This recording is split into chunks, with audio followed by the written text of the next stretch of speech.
Daghan kayong salamat sa inyong pakigduyog karong hapuna. Dako nako kalipay ka nakauban sa nako ang akong pamilya nga gikan pa sa Luzon, kaway-kaway. Gikan pa sa Zamboanga.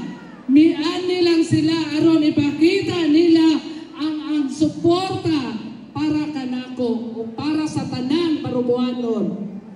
Dako sa nako kanunay pasalamat nga sa una ikaduha na akong termino ana gayud kamo nagpaluyo sa akong kandidatura. Wala ko ninyo gipasadan, wala ko ninyo gibiyaan, naa kamo nagasuporta kanako.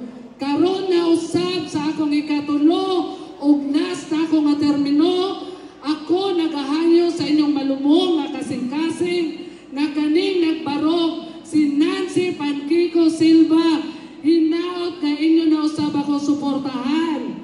Kay gani, dili lang ako ni barog isip usa ka kandidato mga igsoon.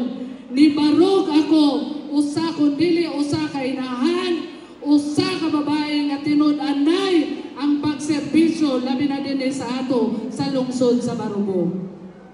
Mga kaigsuonan, ubay-ubay na usab ang akong nahimo diri sa lungsod sa Barubo. Sa una, ikaduha na akong termino, isip chairman ninyo sa health, isip chairman ninyo sa edukasyon, ana kanunay si Nancy Silva, nagasupport, nagapaluyo sa tanang programa.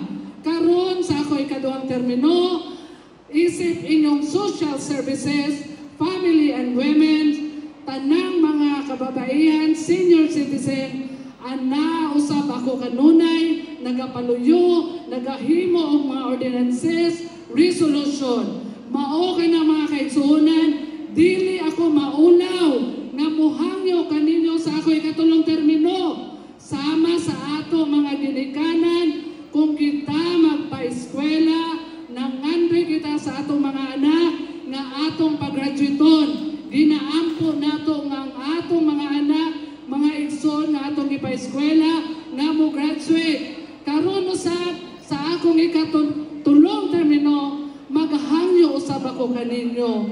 Kung inyo akong tugutan, inyo akong buligan, kung okay lang ba sa inyo nga mo graduate si Nancy Silva?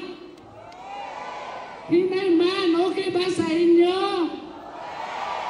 Daghang salamat karong Mayo 12, Nancy Panquico Silva, Nancy Panquico, numero 21 sa balota. Ayaw ninyong kalimti. Daghang salamat ug maayong hapon kaninyong tanan.